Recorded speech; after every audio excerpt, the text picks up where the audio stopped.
Ne la laisse pas tomber, elle est si fragile. Être une femme libérée, tu sais, c'est pas si facile.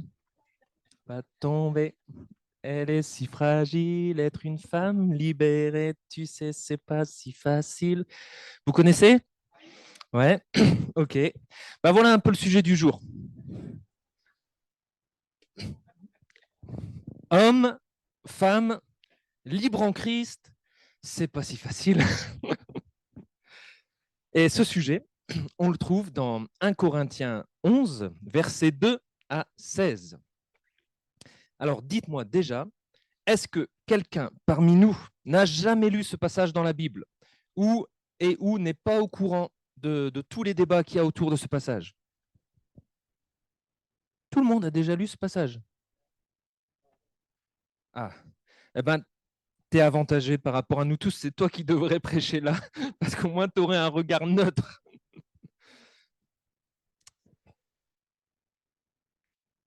Donc pour ma part, j'aborde particulièrement le passage qu'on va aborder aujourd'hui avec crainte et humilité, parce qu'en fait, il y a tellement d'hommes et de femmes aimant Dieu et sa parole qui ont étudié, qui ont écrit, qui ont enseigné sur ce passage, tout en ayant des compréhensions différentes de ce passage.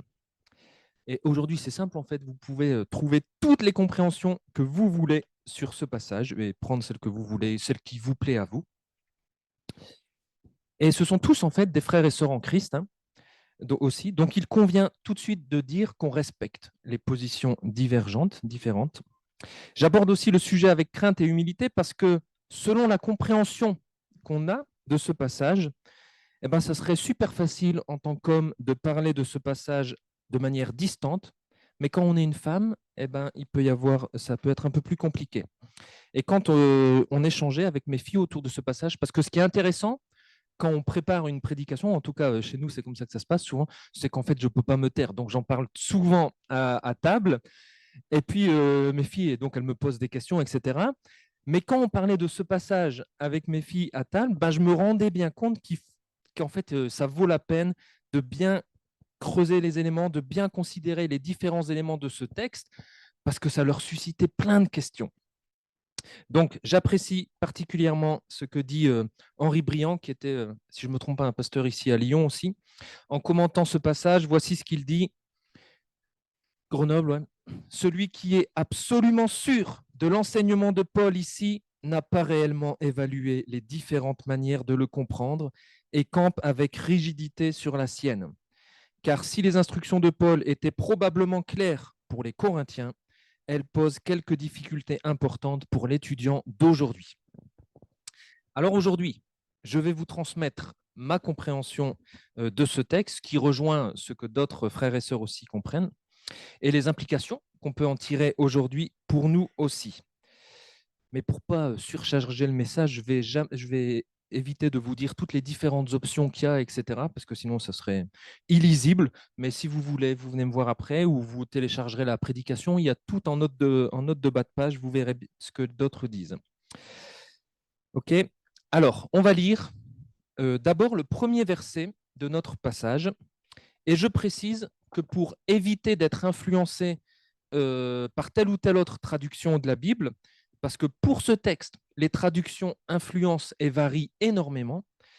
Donc, pour éviter d'être influencé par ce texte, par les traductions, j'ai fait une traduction, on va dire maison, en mixant deux traductions littérales, très littérales de la Bible, la traduction Nouvelle Bible Second et la Darby. Comme ça, on va avoir une traduction la plus proche du texte possible. Parce que, par exemple, donc, si vous voyez un peu de quel texte on parle, on est en train de parler du texte où certains disent que la femme doit porter un voile, sauf que ce terme voile, normalement, n'apparaît que dans le verset 15. Or, dans certaines traductions, on l'a à tous les versets. Donc, on est dans 1 Corinthiens 11. Je vais afficher une traduction à l'écran. Pour ceux qui utilisent les Bibles bleues, ça sera page 1081. Ouais, 1080, 1081. Ok, donc voilà, je lis le premier verset, le verset 2. 1 Corinthiens 11, verset 2. Je vous félicite de ce que vous vous souvenez de moi à tous égards, en retenant les traditions telles que je vous les ai transmises. Et pour l'instant, je lis juste ce verset-là, parce que cette déclaration, elle est étonnante. Est-ce que vous vous souvenez un peu de l'église de Corinthe telle qu'on est en train de la découvrir petit à petit? On la rencontre et on se dit, tiens, Paul les félicite cette fois-ci, alors qu'avant, on avait plutôt l'impression qu'il y avait pas mal de problèmes dans cette église. Alors certains diront que c'est une déclaration ironique et que Paul, en fait, est en train de flatter les Corinthiens pour les préparer à ce qu'il va dire ensuite. Mais vu qu'au verset 17, Paul saura leur dire « je ne vous félicite pas », il leur dira « je ne vous félicite pas », bah ici, moi, je dirais plutôt que malgré tout ce qu'on découvre de l'église de Corinthe, il y a des bonnes choses quand même, tout de même, dans cette église. Notamment, ils se souviennent de Paul et de ses enseignements qui sont passés de génération en génération. Vous avez peut-être tradition, voilà, des traditions. Les traditions, c'est ça, c'est un enseignement qu'on transmet de génération en génération. Et donc là, on est sur un enseignement qui concerne hommes et femmes en Christ. Et peut-être qu'ils se souviennent de ceci. Hommes et femmes sont tous égaux devant Dieu. Hommes et femmes sont tous pécheurs et tous perdus et tous privés de la gloire de Dieu. Mais l'évangile dont on s'est déjà rappelé ce matin, la bonne nouvelle de Jésus-Christ, c'est que hommes et femmes sont gratuitement justifiés par sa grâce au moyen de la délivrance apportée par Jésus-Christ. Et l'évangile de Jésus-Christ apporte des grands changements dans une vie. C'est une nouvelle position en Christ. Et c'est un terme que Paul utilise souvent dans cette lettre. Il dit dans le Seigneur. Et il a commencé, 1 Corinthiens 1, à nous parler de l'union dans le Seigneur. Et en Christ, tout change. L'évangile apporte de grands changements, notamment nouvelle liberté en Christ. Et on a vu, avec les chapitres 8 à 10 d'un Corinthien, qu'on doit apprendre en fait à vivre cette nouvelle liberté chrétienne à la gloire de Dieu. L'évangile apporte des grands changements dans une vie. On appartient à une nouvelle humanité dans laquelle, Paul le dira aux Galates, il n'y a plus ni juif ni grec, il n'y a plus ni esclave ni homme libre, il n'y a plus ni homme ni femme, car tous nous sommes un en Jésus-Christ. Et cela se vit de manière concrète quand cette nouvelle humanité se rassemble, comme on le fait ce matin en Église. Parmi nous, il y a des Africains, il y a des Indonésiens, il y a des Blancs, il y a des Indiens, et tout ça, on est un en Christ. Et il y a des patrons, des employeurs, des employés, il y a des hommes, des femmes, etc. Et devant Christ, on est tous en Christ et on est tous un. Et pour nous, ça nous paraît hyper normal, en fait, de se réunir comme on le fait ce matin, avec des personnes de cultures différentes, avec des hommes et des femmes dans la même pièce, etc. Mais imaginez-vous la révolution que c'était au commencement de l'Église. Dans l'Église, des Juifs, des Grecs et des Romains ensemble, dans une même pièce, à égalité pour glorifier Dieu. Ça, c'était déjà une révolution. Des esclaves et des hommes libres ensemble, dans une même pièce, à égalité pour glorifier Dieu. Ça, c'était une révolution. Et Paul a fait toute une lettre là-dessus à Philémon. Des hommes et des femmes ensemble, dans une même pièce, pour glorifier Dieu. Ça, c'est possible grâce à l'Évangile. Et peut-être que Paul, ici, avec ce premier verset, félicite les Corinthiens de se souvenir de cet enseignement particulier. Mais on imagine bien aussi que cela a posé des questions, des problèmes, des difficultés pour vivre correctement cette nouveauté en Christ. Hommes et femmes libres en Christ, c'est pas si facile au début. On est libre en Christ, mais on ne fait pas n'importe quoi quand même. Et c'est peut-être ce que Paul veut dire avec la suite de ce passage qu'on va lire maintenant. Donc 1 Corinthiens 11, versets 3 à 16, cette fois-ci on va lire d'un bloc. Donc je vous félicite. Je veux cependant que vous le sachiez. La tête de tout homme, c'est le Christ. La tête de la femme, c'est l'homme. Et la tête du Christ, c'est Dieu. Tout homme qui prie ou qui parle en prophète la tête couverte fait honte à sa tête. Mais toute femme qui prie ou qui parle en prophétesse la tête non couverte fait honte à sa tête. C'est comme si elle était rasée. Si une femme ne se couvre pas, qu'elle se coupe aussi les cheveux. Et s'il est honteux pour une femme d'avoir les cheveux coupés ou rasés, qu'elle soit couverte. Un homme ne doit pas se couvrir la tête puisqu'il est l'image et la gloire de Dieu. La femme, elle, est la gloire de l'homme. En effet, ce n'est pas l'homme qui a été tiré de la femme, mais la femme de l'homme. Et ce n'est pas l'homme qui a été créé à cause de la femme, mais la femme à cause de l'homme. C'est pourquoi la femme doit avoir sur la tête autorité à cause des anges. Toutefois, dans le Seigneur, la femme n'est pas sans l'homme, ni l'homme sans la femme. En effet, tout comme la femme a été tirée de l'homme, de même l'homme naît par la femme, et tout vient de Dieu. Jugez-en par vous-même. Est-il convenable qu'une femme prie Dieu sans être couverte? La nature elle-même ne vous enseigne-t-elle pas que c'est une honte pour l'homme de porter des cheveux longs? Mais si une femme a une longue chevelure, c'est une gloire pour elle, parce que la chevelure lui est donnée en guise de voile. Mais si quelqu'un se plaît à contester, nous n'avons pas une telle habitude, et les églises de Dieu non plus. Hommes et femmes, c'est bien le sujet de ce texte. Je vous mets juste en exergue, voilà, en rose et en bleu, un gros stéréotype. Hommes, femmes, on est vraiment en train de parler de ça dans ce passage. Hommes et femmes, libres en Christ, c'est pas si facile, c'est le sujet de ce texte. C'est pas si facile du côté laxiste comme du côté légaliste. Il semble y avoir des exagérations et des débordements à Corinthe. Alors Paul rappelle ici, voilà ce que moi je retiens de tout l'enseignement de Paul ici, que devant les hommes et devant Dieu, il nous faut honorer la distinction des sexes. Et Paul le fait dans 4 cadres. Il y a 4 cadres qu'on doit prendre en compte. Le cadre social, le cadre culturel, le cadre cultuel et le cadre naturel. Donc le premier cadre, c'est le cadre social. Et pour moi, la leçon, c'est qu'il faut honorer l'autre tête. Au verset 3, donc je les ai mis en dessous pour que vous gardiez la traduction la plus littérale. Au verset 3, où certains vont voir un ordre hiérarchique, d'autres un ordre chronologique, d'autres un ordre d'origine, d'autres encore un ordre de prééminence. Il me semble en fait qu'au verset 3, Paul, en jouant sur le mot tête, rappelle en fait que tout le monde a une tête et une autre tête. Il y a 2 têtes en cause. Il y a en fait un tête-à-tête. Et Paul nous pose du coup, en disant cela, dans un rapport social. Il y a moi et il y a un autre que moi. Et on est ensemble en rapport social. Et si tout le monde a une autre tête, alors il n'est possible pour personne de n'en faire qu'à sa tête. Je ne peux pas en faire qu'à ma tête, puisqu'en face de moi, il y a d'autres têtes. Puisque je suis en rapport social, en relation sociale avec un autre, je ne peux pas en faire qu'à ma tête. Je ne peux pas faire comme bon me semble, sans me soucier de l'impact que cela pourrait avoir sur l'autre. Et si vous y réfléchissez, en fait, nos décisions, nos actions, nos paroles, etc., en général, ça ne nous concerne jamais que nous. Il y a toujours des effets collatéraux, on va dire, pas des impacts collatéraux, mais des effets collatéraux. Donc voilà, il y a des choses que je fais, que je dis, qui peuvent retomber comme une honte sur mon vis-à-vis, sur mon autre tête, parce qu'on est en rapport social.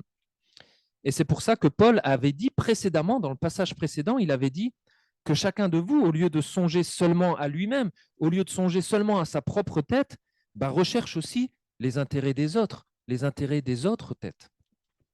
Ça, c'est une révolution pratique de l'Évangile.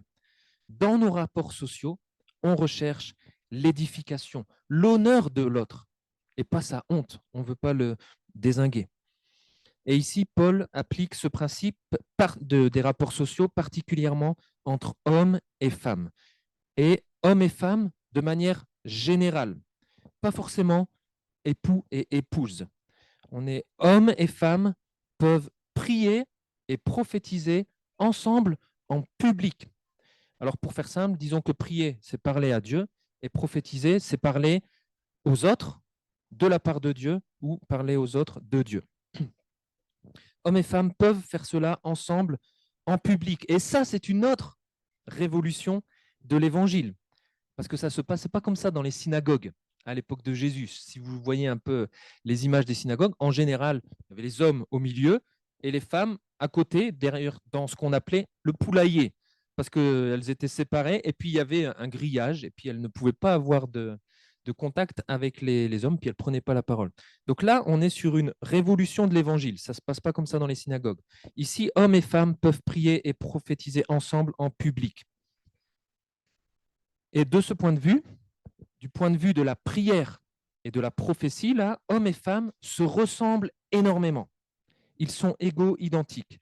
Mais Paul nous dit ici qu'ils restent dans un rapport social quand même l'un à l'autre. Il y a des hommes et il y a des femmes.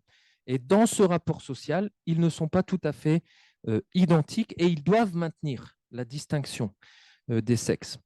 Et à leur époque, à l'époque des Corinthiens, un des marqueurs qui permettait de distinguer quelqu'un de sexe féminin ou masculin, c'était le fait d'avoir la tête couverte pour les femmes et la tête découverte pour les hommes.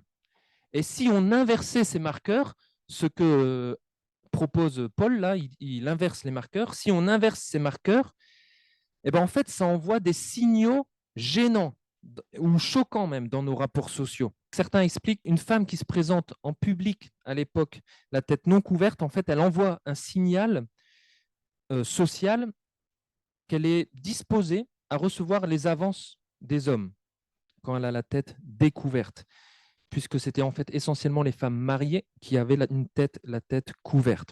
Donc si une femme chrétienne, à leur époque, par liberté chrétienne, se permettait de découvrir sa tête lorsqu'elle était en relation sociale avec des frères et sœurs, elle envoyait un signal ambigu, un signal choquant, voire un signal honteux. Et Paul venait de dire, encore une fois quelques versets plus haut, le contexte est important, que rien dans votre comportement ne soit une occasion de chute, ni pour les juifs, ni pour les païens, ni pour les membres de l'Église de Dieu. Donc que rien dans votre comportement ne soit une occasion de chute pour les frères et les sœurs dans l'Église de Dieu. Ça, c'est 1 Corinthiens 10, 32. Et pour nous, aujourd'hui, du coup, dans ce premier cadre social, il s'agit donc pour nous de tenir compte de ce qu'on envoie comme signaux dans nos rapports sociaux entre hommes et femmes. On ne devrait pas envoyer des signaux ambigus. Le but, c'est d'honorer l'autre, pas de lui faire honte, pas de le choquer et pas de l'outrager, même si c'est peut-être ce que la société fait parfois, elle veut faire honte, etc. aux autres, mais nous, dans l'Église, on ne veut pas faire ça. Et donc, c'est à chacun de là de voir comment ça s'applique. Et le défi pour nous, peut-être, dans notre culture, il n'est pas forcément simple, parce que les signaux qu'on envoie, on en communique plein, en fait, dans nos rapports sociaux. Et particulièrement à travers nos habits. Tous nos habits parlent. Si j'étais venu ce matin, mais j'en ai pas chez moi, mais si j'étais venu ce matin avec un t-shirt aux couleurs de l'arc-en-ciel, personne n'aurait pensé à la promesse que Dieu a fait à Genèse, en Genèse dans Noé. Vous aurez tous pensé à autre chose parce que ce message envoie un autre signal. Et donc il y a plein de signaux comme ça, de signaux. Et en plus, les signaux ne sont pas les mêmes selon les différentes sociétés dans lesquelles on est. Ça, j'en reparlerai après. Donc là, on est dans le cadre social. Et dans le cadre social, là, Paul nous invite à honorer l'autre tête.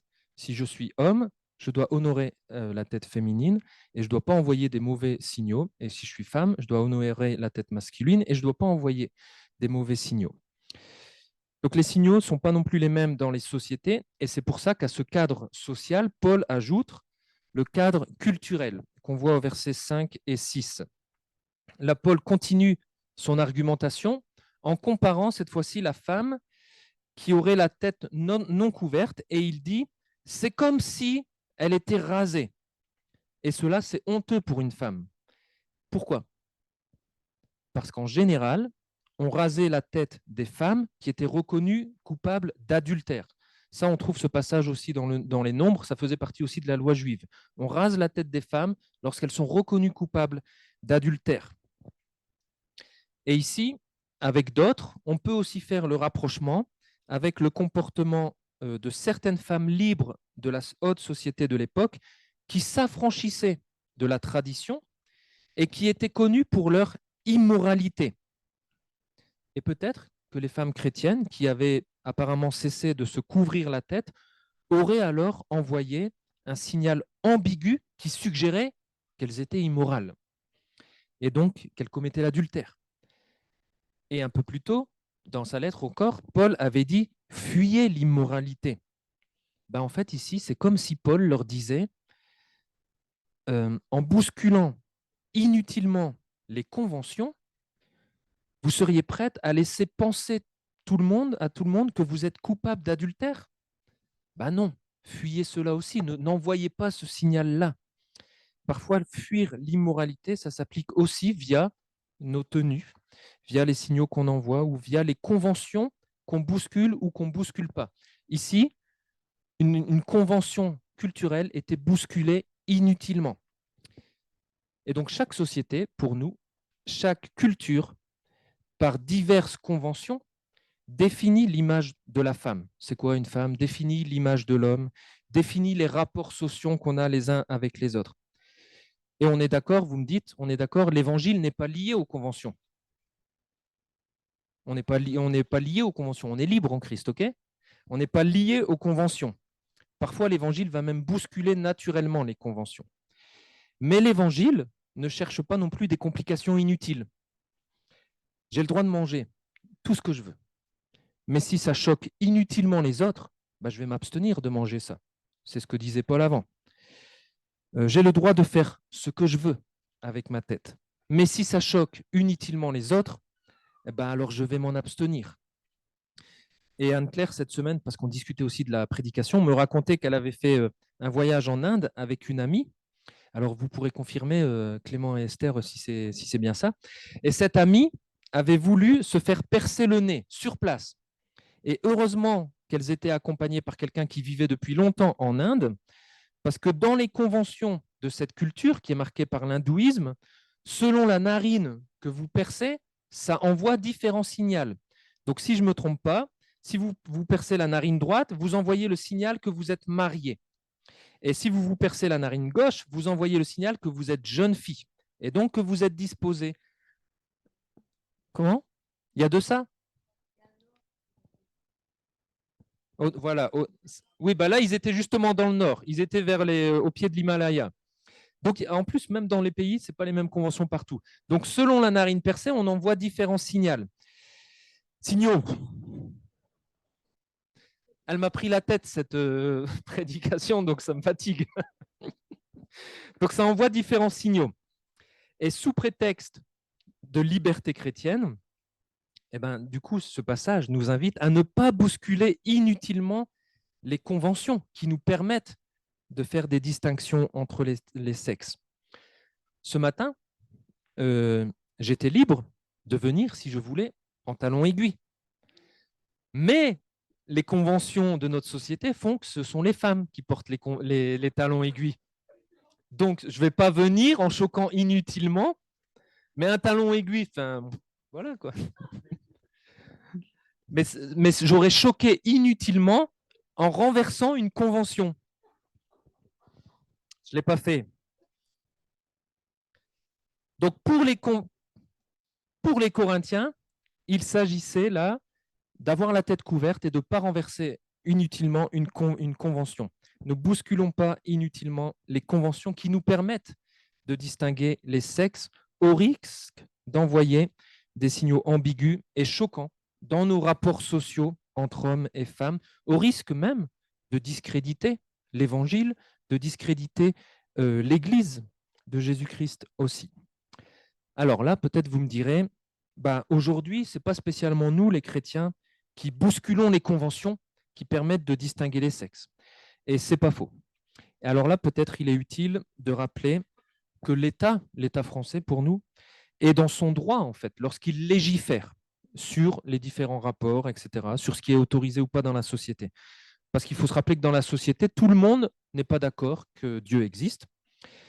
Et nous, en tant que chrétiens, on vit au milieu de tout ça.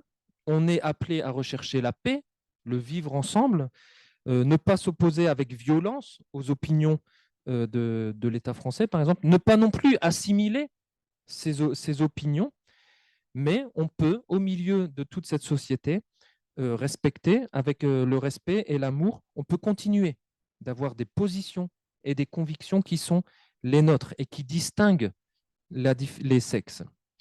Par contre, dans l'Église, puisqu'on est tous d'accord qu'il y a un seul Dieu et Père de notre Seigneur Jésus-Christ, eh ben, le cadre que Dieu a fixé, nous, on va vouloir le respecter ensemble, entre nous. Ce qui nous amène du coup au troisième cadre, le cadre que j'ai appelé cultuel, où là, la leçon pour moi, c'est qu'on honore la création et la nouvelle création. Là, dans ces versets, Paul nous rappelle que la distinction des sexes, hommes et femmes, a été voulue par Dieu, et ça depuis la création du monde. Néanmoins, si vous lisez bien ce que Paul dit, il ne reprend pas tous les éléments de la Genèse. Dans la Genèse, c'est l'humanité mâle et femelle qui est à l'image et à la gloire de Dieu. Et ici, Paul réserve cela à l'homme. Et ce n'est pas une erreur en soi. Il peut dire que l'homme est l'image et la gloire de Dieu. Mais il ne fait pas non plus l'erreur de dire que la femme est l'image et la gloire de l'homme. S'il avait dit que la femme était l'image et la gloire de l'homme, là, il aurait fait une erreur, puisque la femme est l'image de Dieu. Mais est-ce qu'il peut dire que la femme est la gloire de l'homme? Je ne sais pas si vous avez vu, je vous le montre. Dans les versets 3 à 6,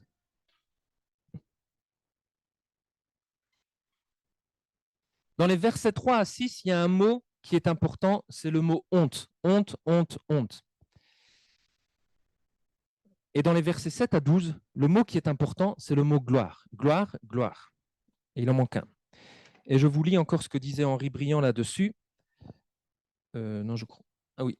Ce mot, le mot gloire, ne se trouve pas dans le récit de la création en Genèse, c'est vrai. Selon les versets là qui viennent dans 1 Corinthiens, la femme est la gloire de l'homme parce qu'elle est venue de l'homme et qu'elle a été créée à cause de lui. Mais pourquoi serait-elle ainsi sa gloire?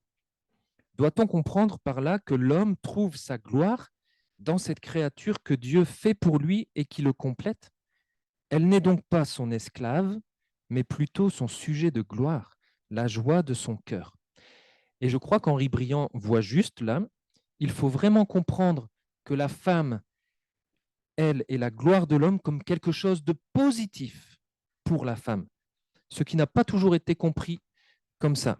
Il n'y a pas de sujétion, il n'y a pas de soumission de la femme dans cette phrase. Quand Dieu forma la femme de la cote qu'il avait prise de l'homme, et quand l'homme a vu la femme, qu'est-ce qu'il s'est écrié? Voici celle qui est os de mes os, chair de ma chair. Et ça, c'était un cri de joie. Le mec, Adam, il était content d'avoir une femme enfin en face de lui. Et je pense qu'on peut vraiment dire que la femme, c'était son sujet de gloire. Ce premier homme se réjouissait, la femme a réjoui son cœur parce qu'enfin, il a trouvé une aide qui soit son vis-à-vis. Avant, il y avait que les animaux, ça ne matchait pas, il n'était pas joyeux, mais là, enfin, il a trouvé celle qui était son vis-à-vis. Avant, il lui manquait quelque chose, et même Dieu avait reconnu que ce n'était pas bon que l'homme soit seul. Et moi, j'ai parlé au passé, mais Paul parle au présent. La femme, aujourd'hui encore, est la gloire de l'homme, celle qui réjouit son cœur. Alors là, je dirais qu'une humanité composée uniquement d'hommes ne serait pas bonne. Dans l'Église, nous continuons d'honorer la distinction des deux sexes que Dieu a voulu dès le début de l'humanité. L'humanité masculine a besoin de la femme. L'humanité masculine a besoin de l'humanité féminine à sa juste place, si on utilise les mots de Paul, en tête-à-tête, en vis-à-vis, quand on est dans la Genèse. Et aujourd'hui, c'est important parce que d'en parler, de garder cette juste place de la création, parce qu'il y a eu, on a vu à travers nos sociétés, diverses dérives où la femme n'était pas à sa juste place vis-à-vis de l'homme. Et aujourd'hui, la dérive est peut-être à l'inverse, où on essaye de mettre la femme au-dessus, etc. Mais en fait, il faut trouver la juste place. Et dans l'Église, puisqu'on sait que là, homme et femme ont été voulus comme ça pour Dieu, et on est à la juste place, tête à tête, vis-à-vis. Dans l'Église, les frères ont besoin des sœurs. Dans l'Église, les frères doivent tenir compte des sœurs. Et cela peut avoir des applications très pratiques dans nos assemblées locales, mais on ne va pas les développer ici parce que Paul ne les développe pas ici. Dans le verset 3 et 6, on y revient, le mot honte on le retrouve et il s'applique à 3 personnes différentes. Et suivez avec moi un peu la logique. Ici, on a une honte sur Christ, qui est la tête de l'homme. Honte sur Christ. Ici, on a la honte sur l'homme. Honte sur l'homme, qui est la tête de la femme. Et ici, on a la honte sur la femme. Donc, on a honte sur Christ, honte sur l'homme, honte sur la femme. Et au verset 7 à 12, on a dit que le mot le plus important, c'était la gloire. La gloire qui va être, du coup, le pendant de la honte. Si on a la honte, on rééquilibre ça par la gloire. Honte sur Christ, ici, on a gloire de Dieu. Donc, ça rééquilibre, c'est le pendant de la honte. Honte sur l'homme, là, on a gloire de l'homme. Ça rééquilibre, c'est le pendant de la honte de l'homme. Mais il manque une gloire. Laquelle? Il manque la gloire de la femme. Et c'est pour ça que c'est là, au centre de tout ce passage, que se trouve le verset 10. C'est pourquoi, enfin, tout ce passage montre, enfin, toute cette phrase montre qu'on est vraiment au cœur du message. C'est pourquoi la femme doit avoir sur la tête autorité à cause des anges. C'est le verset le plus important, mais c'est aussi le plus énigmatique et le plus compliqué. De quelle tête parle-t-on? De quelle autorité parle-t-on? Pourquoi les anges sont là? Alors peut-être le plus simple, pour commencer à répondre à la question, on peut commencer par répondre à la question de quelle autorité parle-t-on? Certains disent que qu'il s'agit de l'autorité de l'homme qui s'applique sur elle, et d'autres, donc certains disent que ici elle doit avoir sur la tête l'autorité de l'homme, et d'autres disent que c'est son autorité à elle, la femme a une autorité qu'elle exerce. On est dans la lettre de 1 Corinthiens. Ce qui est intéressant de faire quand on étudie des passages, c'est de voir ce que cette lettre dit de ces mêmes mots. Et on retrouve ce mot autorité beaucoup de fois avant dans 1 Corinthiens. Et ce mot a toujours eu le sens d'un droit que l'on possède, que l'on exerce. Et il n'a jamais été question d'autorité à laquelle on est soumise. Donc, avec d'autres, je pense qu'il faut effectivement comprendre que la femme a une autorité, elle a un droit, elle a une liberté, qu'elle est libre d'exercer. Sur qui? Sur quoi? Le verset dit, littéralement, le verset dit sur la tête. Mais alors, quelle tête? La sienne ou, si on reste dans l'image de Paul, la tête de l'homme? Et donc, elle a une autorité sur l'homme. Il me semble que si on part sur elle a une autorité sur l'homme, ça ne colle pas avec l'argumentation de Paul où où à chaque fois on a des trucs, on va dire, on a un seul mouvement et là Paul inverserait le mouvement, donc ça ne colle pas avec son argumentation. Donc encore une fois, avec d'autres, je pense donc là qu'il faut comprendre plus naturellement que la femme a autorité sur sa propre tête. Elle a le droit de faire ce qu'elle veut avec sa tête. Pourquoi? À cause des anges. Alors, qu'est-ce que viennent faire les anges là? Je ne vais pas vous donner toutes les différentes options émises sur le sujet, mais encore une fois, la manière la plus naturelle de comprendre ce que Paul veut dire, si on était des premiers lecteurs, on a reçu la lettre de Corinthiens, on lit, puis on dit, tiens, Paul, il nous parle des anges, mais pourquoi il nous parle des anges à cet endroit-là?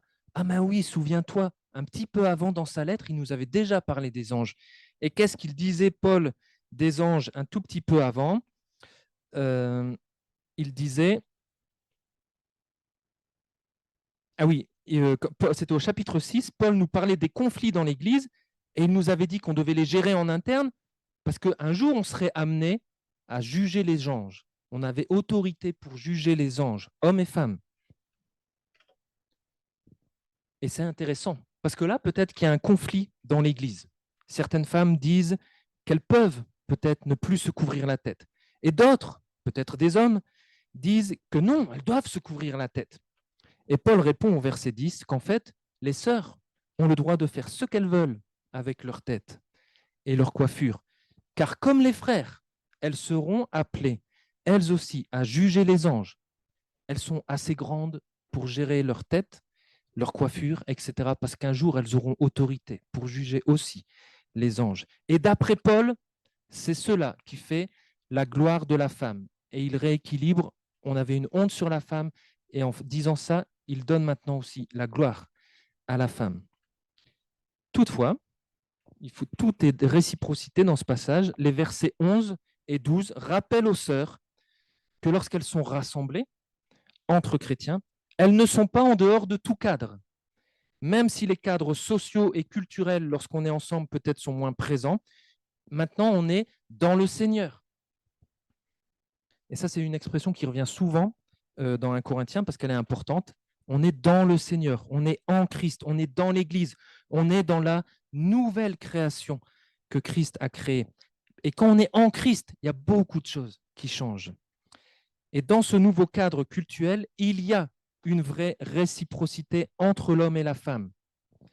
Donc les sœurs sont appelées à en tenir compte de cette réciprocité et à honorer aussi cette nouvelle création en continuant de distinguer les sexes. Il n'y a jamais de mélange de genre dans le Seigneur. L'humanité féminine a besoin des hommes. L'humanité féminine a besoin de l'humanité masculine à sa juste place, en tête à tête, en vis-à-vis. Et ça, c'est aussi important par rapport à ce qu'on disait tout à l'heure, dans notre société où les rapports changent et où parfois on essaye de mettre la femme au-dessus, l'homme en dessous, etc. Ben là, on retrouve l'honneur que Dieu a voulu depuis le début. Et dans l'Église, les sœurs ont besoin des frères. Dans l'Église, les sœurs doivent tenir compte des frères. Et cela aussi peut avoir des applications concrètes dans nos assemblées locales.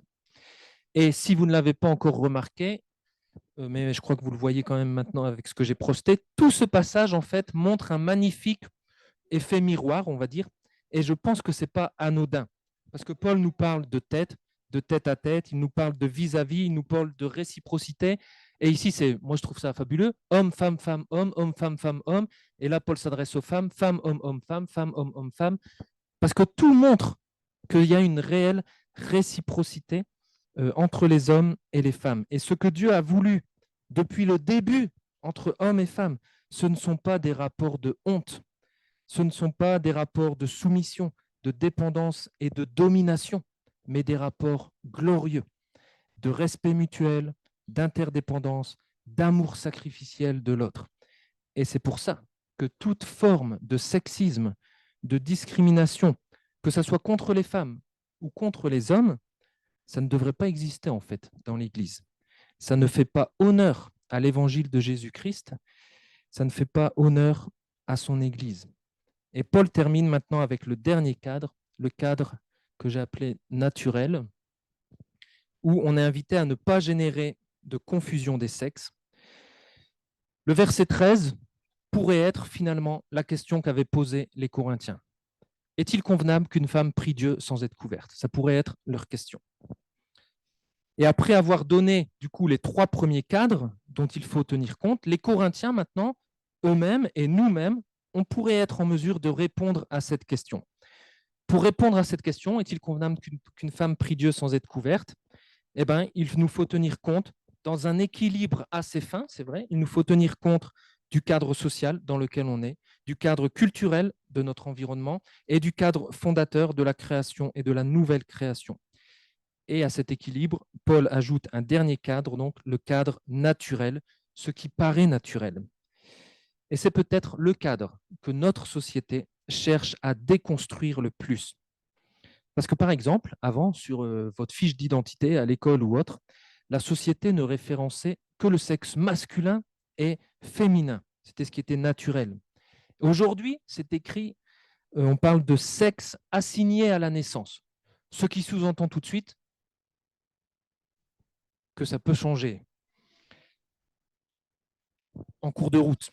Et à ce sexe assigné à la naissance, qui renvoie à une réalité biologique, s'ajoute maintenant le genre. On ne va pas rentrer dans les détails, mais le genre, ça renvoie à une réalité sociale. On m'a construit comme un homme, mais en fait, moi, je pense que je suis une femme. Donc, on a le sexe biologique et le genre dans notre société. Et tous ces éléments, ça commence à brouiller toutes les pistes. Ce sont 2 éléments qui, selon la société, constitueraient notre identité sexuelle. On peut donc avoir des grands écarts, avoir un sexe biologique 100% homme et puis un sexe genré construit socialement 100% femme. Et toutes les nuances existent au milieu. Et ainsi, les distinctions entre les sexes ne seraient pas naturelles selon notre société, mais elle serait construite socialement. Et tout cela génère de la confusion sociale, de la confusion sexuelle, des amalgames sexuels. Et quand je regarde, c'est vrai, notre société, j'ai lu un bouquin là-dessus, je le disais à Claire parfois, ça fait peur, enfin, c'est effrayant et c'est même triste en fait de voir tout ce qui arrive. Mais je ne vais pas m'opposer à ça avec violence par rapport à notre société, mais je ne vais pas non plus assimiler toutes les idées de la société. Dans l'Église, Paul me le rappelle, le cadre naturel m'encourage à ne pas générer la confusion des sexes. Un homme n'est pas une femme, et il ne se fait pas passer pour une femme. C'est pour ça que Paul dit ici, un homme ne va pas porter les cheveux longs parce qu'il se ferait porter pour une femme. Et inversement, une femme n'est pas un homme et elle ne va pas se couper les cheveux pour se faire passer pour un homme. La nature nous l'enseigne. Il y a des différences, des distinctions entre les sexes qui doivent être préservées. Il n'y a aucun appui ici à l'idée selon laquelle le genre d'une personne serait une simple construction sociale. Vivre en respectant ce cadre qui honore hommes et femmes dans l'Église, certainement que ça sera une bénédiction pour notre société. Parce que quand des personnes, on appelle ça aujourd'hui des personnes déconstruites, qui n'ont plus aucun repère, commenceront à se poser des questions, eh ben, elles seront contentes de trouver un endroit où il y a des repères fixes, immuables, que Dieu a posés depuis le début, et où on vit des belles relations aussi qui sont à la gloire de l'Évangile. On arrive à la fin, on a les 4 cadres, on a la grande leçon aussi, et parce que les chrétiens de longue date parmi nous se demandent pourquoi je n'ai pas encore parlé du voile, il faut noter que c'est seulement ici, au verset 15, que Paul mentionne qu'une longue chevelure est une gloire pour la femme, parce que la chevelure lui est donnée en guise de voile ou à la place de voile. Donc voici encore une fois avec d'autres comment je comprends cela. Ici, il faut retenir que dans ce texte-là, tous les cadres en fait s'entremêlent. Tous les cadres s'entremêlent. Le social, le culturel, le naturel, tout s'entremêle. Ça, c'est la vie. Et la vie chrétienne se tient dans tous ces cadres. Et il est impossible de négliger l'un ou l'autre.